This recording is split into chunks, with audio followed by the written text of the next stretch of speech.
5:30. Overcrowding at Charlotte's main animal shelter is so severe the city has opened up a satellite shelter to house additional dogs and cats.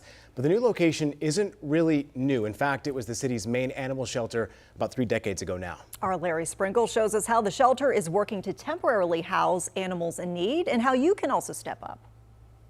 What goes round comes round for animal care and control. At this building on Toomey Avenue, the Humane Society occupied it for about 30 years.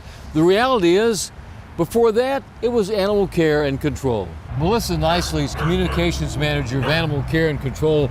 So you're back where you started, right here. Exactly. You know, it's very interesting. It's come full circle. Here in the Charlotte area, the overall people population has seen a major increase. And with that, so has the animal population increase, which leads to a much busier animal shelter because of all the surrenders and strays. Everybody's full. You know, I talked to so many colleagues across the country and in North Carolina, and everybody's experiencing the same thing. With major renovations going on at the animal shelter right now, that doesn't mean they're building more kennels. It's actually to make sure the facility is up to code.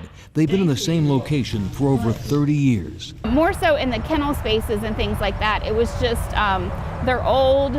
We can't get a lot of parts for some of the actual cages. Adopting a pet is one solution, but there are others. From simply sharing our need on your social media posts, follow us, share it on your social media channels. Like you said, adopting, if you've thought about adopting, it's no better time than now to adopt because it's really going to save a life. And then fostering is our greatest need probably because that's basically taking them out. They're ready for adoption like this guy.